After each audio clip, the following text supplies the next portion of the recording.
Hello everyone, welcome back to my channel. और आज मैं आपके साथ में एक यूनिक रेसिपी शेयर करने वाली हूं जो कि शाम के चाय के नाश्ते के साथ बिल्कुल परफेक्ट रहेगी।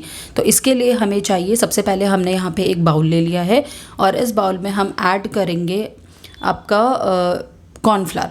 तो हमने यहाँ पे हाफ़ कप कॉर्नफ्लावर लिया है और हाफ़ कप मैदा लिया है। दोनों की क्वांटिटी हाफ़ कप लिए हमने, इक्वल ली है। उसके बाद हम यहाँ पे जो है वो स्पाइसेस में ज़्यादा कुछ ऐड नहीं करेंगे, हम ऐड करेंगे सिंपल सॉल्ट, ओके। और साथ में हम इसमें जो है पानी ऐड कर लेंगे। तो पानी ऐड करके आपको जो है वो एक बैटर बना लेना है। और बैटर किस तरह का बनाना है वो मैं आपको बताऊंगी। बैटर जो है आपका एक नॉर्मल रनी कंसिस्टेंसी का तो होना ही चाहिए और साथ में हल्का सा वो कोट होना चाहिए। तो आप किसी भी स्पून या फिर लैडर डाल के चेक कर सकते हैं कि वो एक कोटिंग कंसिस्टेंसी में है कि नहीं। तो मैंने यहाँ पे एक स्पून डाल के चेक किया है, मैं आपको दिखाऊंगी कि किस तरीके से आपको यहाँ पे बैटर आपका होना चाहिए। तो ये देखिए, ये मैंने स्पून ऐड करी है और स्पून में देखिए यहाँ पे हल्का सा कोट हो रहा है। मैंने इस तरीके से किया तो ये दोनों के दोनों आपस में टच नहीं हो रही, जो मैंने बीच में स्पेस क्रिएट करा है। तो इसी तरह का आपका बैटर होना चाहिए। साथ ही मैंने कुछ वेजीज़ ले ली हैं, आप इसके अलावा गाजर भी ले सकते हैं। मेरे पास गाजर थी नहीं तो इसलिए मैंने गाजर नहीं ली। तो मैंने यहाँ पर शिमला मिर्च, ऑनियन एंड कैप्सिकम ले लिया है। तो मैंने यहाँ पे शिमला मिर्च, ऑनियन एंड पत्ता गोभी, कैबेज ले लिया है। तो पत्ता गोभी को मैंने यहाँ पे चॉप कर लिया है बारीक बारीक। आप चाहे तो इससे ज़्यादा भी कर सकते हैं या फिर आप इसे चॉपर में भी कर सकते हैं, बट क्योंकि मुझे थोड़ा सा यहाँ पे लॉन्ग स्लाइसेस चाहिए थे इसलिए मैं इसे हैंड से कट कर रही हूँ। आप इसे चॉपर में भी कर सकते हैं, कोई इशू नहीं है, उससे और ज़्यादा बारीक हो जाएगा। तो ये मैंने पत्ता गोभी पूरी यहाँ पे चॉप कर ली है। अब साथ ही हम जो है सिमिलरली इसी वे में शिमला मिर्च एंड ऑनियन जो है उसको भी हम पतले पतले जूलियंस के फॉर्म में इसे कट कर लेंगे। जितना पतला हो सके आप उतना पतला इसे कट कर सकते हैं। तो यहाँ पे मैंने शिमला मिर्च कट कर ली है और सिमिलरली मैं इसी तरीके से यहाँ पे अपने ऑनियंस भी कट कर लूँगी। तो ये रेसिपी जो है वो कुछ जो है वो काफ़ी हद तक आपके स्प्रिंग रोल की जैसी है, बट थोड़ा सा हम इसमें अलग ट्विस्ट करेंगे। द ट्विस्ट इज़ दैट कि हम स्प्रिंग रोल जो है वो जनरली हम फ्राई करते हैं, डीप फ्राई, बट इस रेसिपी में हम डीप फ्राई नहीं करेंगे। इस रेसिपी में हम करेंगे बहुत हल्के से ऑयल में इसे हम फ्राई करेंगे। और उसके साथ ही हम एक नया ट्विस्ट मैं आपको और बताऊँगी। तो यहाँ पर मैंने ऑनियन जो है वो भी मैंने चॉप कर दिए हैं लंबे लंबे स्लाइसेस में। ये मैंने शिमला मिर्च ले ली और साथ ही मैंने यहाँ पे कैबेज यानी कि पत्ता गोभी ले ली है। और क्योंकि हमारी जो भी ये रेसिपीज़ होती हैं उनमें हमें गार्लिक एंड जिंजर जो है उसका टेस्ट बहुत अच्छा आता है, तो इसलिए मैंने यहाँ पे 2-3 मैंने गार्लिक क्लोव्स ले ली है। उसको मैंने अच्छे से कद्दूकस कर लिया है। आप चाहे तो इसे बिल्कुल बारीक चॉप भी कर सकते हैं, बट येस कद्दूकस करने से थोड़ा सा ईजी हो जाता है। उतना बारीक से अगर आप चॉप नहीं कर पाते तो आप इस तरीके से ये मेथड भी यूज़ कर सकते हैं। और साथ ही मैंने जो है वो जिंजर को भी यहाँ पे ग्रेट कर लिया है। तो ये जिंजर और गार्लिक हमारा यहाँ पे ग्रेट हो गया है। अब इसके बाद हम चलेंगे नेक्स्ट प्रोसेस में, जो कि हमारा होगा शीट्स बनाना, जो हमने यहाँ पे बैटर से बनाई थी। तो शीट के लिए हम ले लेंगे यहाँ पे एक पैन ले लेंगे, नॉर्मल नॉन स्टिक पैन लेना है हमें। नॉन स्टिक पैन में हम जो है हमें कुछ भी ऐड नहीं करना है, no oil and anything else, बस सिंपल हमें नॉन स्टिक पैन लेना है। इसके लिए आप कोई और पैन नहीं यूज़ कर सकते, आपको नॉन स्टिक पैन ही यूज़ करना पड़ेगा।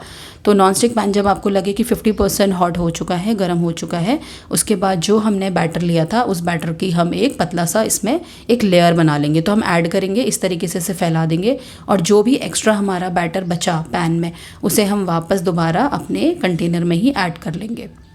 तो हमें ज़्यादा मोटी लेयर नहीं बनानी, जस्ट लाइक हम स्प्रिंग रोल की शीट बनाते हैं उसी तरीके से हमें इसमें शीट बनानी है।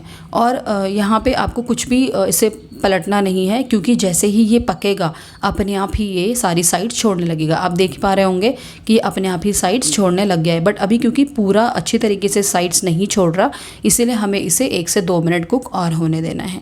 सो इन शीट्स को बनाने में हमें, एक शीट को बनाने में मुश्किल से 2 या 3 मिनट लगेंगे मैक्सिमम, इससे ज़्यादा टाइम हमें नहीं लगेगा। तो आप इसे ईजिली, जैसी आपको लगे कि ये पूरा इसने उसको छोड़ दिया है, आप इसे निकाल सकते हैं। अगर आपको हाथ से निकालने में इसे प्रॉब्लम हो रही है, गर्म लग रहा है, तो आप सिंपल किसी भी जो है वो करछी से की हेल्प से या फिर आप जो है किसी भी चीज़ की हेल्प से आप इसे उठा सकते हैं। जस्ट लाइक मैंने आपको दिखाया, आप इस तरीके से भी उठा सकते हैं, सो दैट आपका हाथ जो है वो जलने का इसमें जो है वो थोड़ा सा कम हो जाए, इसमें से आपका हाथ ना जले। अब आपको एक चीज़ मैं और बताना चाहूँगी, अगर अब आप बहुत सारी शीट्स बनाएंगे, ऑब्वियसली एक शीट तो नहीं बनाएंगे, तो अगर आप इसके ऊपर दूसरी शीट रखना चाहते हैं तो आपको इसके ऊपर मैदा जो है वो स्प्रिंकल करना है। विदाउट मैदा स्प्रिंकल करे अगर आप सेकंड शीट रख देंगे तो आपकी शीट्स जो हैं वो आपस में चिपक जाएंगी, जो कि आपको बाद में निकालने में बहुत मुश्किल होगी। अगर आप साथ के साथ बना रहे हैं तब तो आपने शीट बनाई, आपने स्टफिंग भरी और उसके बाद आपने यूज़ कर लिया तो ठीक है। बट अदरवाइज़ अगर आप एक साथ सारी शीट्स बना के रखना चाहते हैं तो उसके लिए आपको स्प्रिंकल मैदा ज़रूर करना पड़ेगा। और साथ ही जिस प्लेट में हमने फर्स्ट शीट रखी थी उस प्लेट पे भी आप मैदा ज़रूर स्प्रिंकल करिए, अदरवाइज़ आपका नीचे प्लेट पे भी चिपक जाएगा। तो ये एक बहुत इंपॉर्टेंट पॉइंट है, आप बहुत ध्यान से इसको सुनिए और बिल्कुल ध्यान से देखिए कि किस तरीके से यहाँ पे मैं शीट्स बना रही हूँ। तो यहाँ पे मैंने सेकंड बैटर के लिए, सेकंड शीट के लिए भी मैंने सेम वे में बैटर रखा और उसके बाद इसे 2 से 3 मिनट कुक होने दिया। जैसे ही कुक होगा अपने आप ही सारी साइड छोड़ देगा और हम उसके बाद इसे हटा लेंगे। सो ये देखिए मैं यहाँ पे शीट्स के ऊपर किस तरीके से मैदा स्प्रिंकल कर रही हूँ। आपको इस तरीके से हल्का सा मैदा स्प्रिंकल करना है, ज़्यादा नहीं करना। और प्लेट के नीचे भी आपको मैदा स्प्रिंकल कर लेना। इस तरीके से आप हल्का सा हाथों से फैला लेंगे तो आप एक साथ सारी शीट्स बना के रख सकते हैं, 5, 6, 7 जितनी भी आपको बनानी है। अब ये देखिए मैंने यहाँ पे शीट उठा ली सिमिलरली पुराने वाले तरीके से और उसके बाद हम जो है इसके ऊपर हम इसे ऐड कर देंगे। ये देखिए मैंने प्लेट के नीचे भी हल्का सा मैदा लगा दिया था, स्प्रिंकल कर दिया था। अब ये देखिए मैंने सेकंड वाली शीट रखी, उसके बाद मैंने दोबारा उसके ऊपर मैदा स्प्रिंकल कर दिया था, फिर मैंने यहाँ पे थर्ड शीट रखी। तो सिमिलरली आपने इस तरीके से सारी शीट्स बना लेनी है। नाउ द नेक्स्ट प्रोसेस, मैंने सेम पैन लिया है, उसमें हम जो हमने वेजीज ली थी अब हम उसको रोस्ट कर लेंगे। तो रोस्ट करने के लिए मैंने यहाँ पे 2 टेबलस्पून रिफाइंड ऑयल लिया है। रिफाइंड ऑयल डालने के बाद जैसे ही हमारा हल्का सा गर्म हो जाए तो हमने जिंजर और गार्लिक जो हमने चॉप करके रखा था ग्रेट करके वो हमें इसमें ऐड कर देना है। अब इस जिंजर और गार्लिक को हमें बहुत ज़्यादा कुक नहीं करना है, यानी कि हमें जलाना नहीं है, बस 1 मिनट। और ये सारा प्रोसेस आपको हाई फ्लेम में करना है। तो बस 1 मिनट में हमारा ये ज़्यादा से ज़्यादा जिंजर और गार्लिक, क्योंकि हमने ऑलरेडी ग्रेट किया हुआ है तो ग्रेट करी हुई चीज़ें तो बहुत जल्दी कुक हो जाती है। तो इसीलिए हमें यहाँ पे 1 मिनट में सिर्फ इसे हल्का सा रोस्ट करना है। और जैसे ही हमें लगे कि ये 1 मिनट हो गया है, हल्का सा ब्राउनिश पन इनमें आ गया है, उसके बाद हम इसमें डाल देंगे ऑनियंस, जो हमने लंबे लंबे स्लाइस किए हुए ऑनियंस ऐड करे थे। तो ऑनियन को भी हम इसी तरीके से कुक कर लेंगे जैसे ही थोड़ा ऑनियन सॉफ्ट हो जाए। और हाई फ्लेम में करना है, मैं बार बार ये चीज़ बोल रही हूँ, उससे जो है इसके अंदर एक स्मोकी फ्लेवर आएगा, जस्ट लाइक हम चाइनीज़ फूड जो बनाते हैं उस तरीके से। तो जैसे ही हमें लगा कि ऑनियन हमारे थोड़े से सॉफ्ट हो गए हैं, उसके बाद हम यहाँ पे कैप्सिकम ऐड कर देंगे, शिमला मिर्च ऐड कर देंगे। शिमला मिर्च को भी हम अच्छे से बढ़िया से कुक होने देंगे। जैसे ही हमारी शिमला मिर्च भी कुक हो जाएगी उसके बाद हम लास्ट में यहाँ पे कैबेज यानी कि पत्ता गोभी हम पकाएंगे। और मसालों में यहाँ पे ज़्यादा कुछ नहीं जाएगा, सिर्फ यहाँ पे जाएगा सॉल्ट एंड आपका ब्लैक पेपर, दैट्स इट। बस यही 2 मसाले जाएंगे हमारे और उसके साथ में हमारे जो बाकी सारे सॉसेस हैं वो जाएंगे। तो ये देखिए हमारी यहाँ पे शिमला मिर्च जो है वो भी हल्की हल्की सी मुझे लगा कि यहाँ पे कुक हो गई है।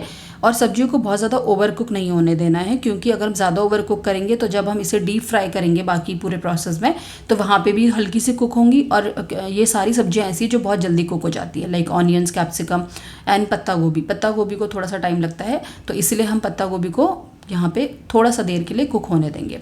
तो पत्ता गोभी की क्वांटिटी भी क्योंकि यहाँ पे ज़्यादा है तो इसीलिए हम इसे 5 से 7 मिनट थोड़ा सा कुक होने देंगे। तो मैंने यहाँ पे सॉल्ट ऐड कर दिया है और साथ ही मैंने यहाँ पे ब्लैक पेपर भी ऐड कर दिया है। तो बस यही दोनों इसमें स्पाइसेस ऐड होंगे, उसके अलावा और कोई न्यू स्पाइसेस नहीं जाएगा। बस बाकी सारी सब्जियों को हम अच्छे से यहाँ पे रोस्ट कर लेंगे, मिक्स कर लेंगे।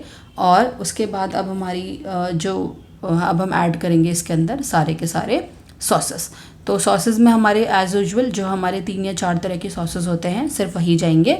लाइक हमारा जाएगा विनेगर, उसके बाद हमारा जाएगा सोया सॉस, चिली सॉस और साथ में हमारा जाएगा टमाटो सॉस। इसके साथ में आप जो है वो अपने अकॉर्डिंग जो आपको सॉसेस पसंद है आप वो ऐड कर सकते हैं। लाइक कई लोगों को शेज़वान सॉस बहुत पसंद होता है तो आप वो भी ऐड कर सकते हैं। तो इट्स कम्प्लीटली योर चॉइस, आप अपने हिसाब से मॉडिफाई कर सकते हैं इसको, जैसा आपको टेस्ट पसंद है उसके अकॉर्डिंग सॉसेस की क्वांटिटी भी आप कम ज़्यादा कर सकते हैं।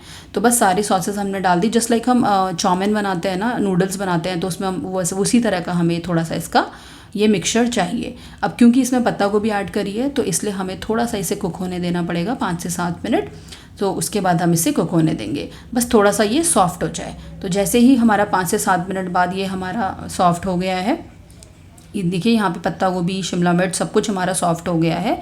और 60 या 70% हमें कुक होने देना है, 30% हम थोड़ा सा लीव कर देंगे सो दैट हम बाद में वो कुक हो जाएगा हमारा बाकी के आगे के प्रोसेस में। तो ये मेरा कुक हो गया है, तो अब हम इसे साइड कर देंगे। अब मैंने सारी चीज़ें ले ली है, वेजिटेबल्स मैंने एक तरफ रख दी है और साथ ही मैंने ये जो हमने जिससे हमने बैटर से हमने शीट्स बनाई थी ना, वो थोड़ा सा बैटर मैंने छोड़ दिया था, इसकी ज़रूरत हमें अभी पड़ेगी। अब मैंने इसमें शीट ले ली। अब हमें शीट में किस तरीके से करना है, तो एक हमने शीट ली, उसके बाद हमने थोड़ा सा यहाँ पे बैटर रखा जस्ट लाइक स्प्रिंग रोल, जैसे हम स्प्रिंग रोल बनाते हैं। और उसके बाद में जो हमने स्लरी ली थी, देखिए साइड से, आप देखिए साइड से इस तरीके से हमें दोनों तरफ से पहले फोल्ड करना है। बहुत ज़्यादा स्टफिंग मत रखना, अदरवाइज़ आपकी जो है ये फट जाएगी जब आप इसे फ्राई करेंगे, ठीक है। तो फिर आप जो है इसे बहुत ज़्यादा स्टफिंग मत भरना। और चारों तरफ जो है मैंने स्लरी बचाई थी, जो हमारा बैटर था बेसिकली, उसको मैंने चारों तरफ से अप्लाई कर दिया और उसके बाद इस तरीके से फोल्ड कर देंगे। जिस तरीके से आपको मैंने कोशिश करी है आपको समझाने की बहुत इजी वे में, तो आप इस तरीके से फोल्ड कर देंगे। और क्योंकि लास्ट में हमने मैदे और कॉर्नफ्लावर की स्लरी लगाई थी, तो वो बहुत ईजिली चिपक जाएगा। सिमिलरली मैंने बाकी की शीट्स में भी इसी तरीके से किया। एक और शीट में आपको दिखा रही हूँ, आपको सिंपल स्टफिंग रखनी है। उसके बाद आपको दोनों साइड से इसे फोल्ड करना है और फोल्ड करने के बाद इसे चारों तरफ से स्लरी लगा देनी है सो दैट हमारा सब कुछ जो है वो अच्छे से पैक हो जाए और उसके बाद हमारा कुछ भी बाहर नहीं निकले। तो हमने देखिए चारों तरफ से मैंने इसमें स्लरी लगा दी है। तो आप जो है अलग इंडिविजुअल स्लरी भी बना सकते हैं सेम वे में, या फिर जो आपका बैटर बचा है आप उसी से मेरी तरह बैटर बचा के भी एंड लास्ट में यूज़ कर सकते हैं, बट ये लगाइएगा ज़रूर, ठीक है। और उसके बाद जो है ये मैंने इसी तरीके से सारी की सारी ये शीट्स कवर करके मैंने यहाँ पे ये बना लिए हैं। अब हमारी बात आएगी इनको फ्राई करने की। तो जैसे मैंने आपसे कहा था हम यहाँ पे डीप फ्राई नहीं करेंगे क्योंकि वो बहुत ज़्यादा ऑयल हो जाता है। तो मैंने यहाँ पे 3 से 4 टेबलस्पून मैंने यहाँ पे ऑयल लिया है और उसके बाद मैंने इसे सिंपल शैलो फ्राई किया है। तो इस तरीके से आप शैलो फ्राई कर लीजिए। और अगर आपका जो है आपको लग रही है कि शीट्स आपकी बहुत बड़ी बन गई है, आप वैसे कोशिश करिए छोटी शीट्स बनाने की, बट जिस तरीके से मैंने यहाँ पे मैंने एक शीट को 2 पार्ट्स में डिवाइड कर दिया था क्योंकि मुझे लग रहा था कि शीट्स मेरी काफ़ी बड़ी हो गई है और वो इस पैन में उतने अच्छे से कुक नहीं हो पाएंगी, तो मैंने इसे हाफ पीस में कर दिया। तो ये खाने के लिए भी आपका थोड़ा सा ईजी हो जाएगा। इस तरीके से आप टोंग लेके इसे आराम से ईजिली पलट सकते हैं और इसको कुक होने में 5 से 7 मिनट लगेगा। इसे दोनों तरफ से अलट पलट के अच्छे से कुक कर लीजिए। टोंग की हेल्प से बहुत इजी हो जाता है इसे पलटना और उसके बाद हम इसे रिमूव कर लेंगे, हटा लेंगे। अब यहाँ पे एक चीज़ है, कई लोगों को ये लग रहा होगा कि ये बहुत ज़्यादा ऑयली बनेगा क्योंकि हमने वहाँ पे ब्रेक कर दिया था, बट ऐसा कुछ भी नहीं है। बहुत हल्का सा ऑयल अगर जाएगा तो जाएगा, अदरवाइज़ नहीं जाएगा। मैं अभी आपको टिश्यू पेपर से खुद लगा के दिखाऊंगी कि कितना ऑयल इन्होंने एब्जॉर्ब किया है। तो इसी तरीके से आप जो है वो कुक हो गया हमारा। आप ईज़िली इसे जो है बाकी के जो आपके शीट्स हैं और बाकी के जो आपके बने हुए हैं आप उनको भी फ्राई कर दीजिए। ये देखिए, तो ये हाफ हाफ करके थोड़ा खाने के लिए भी इजी हो जाता है।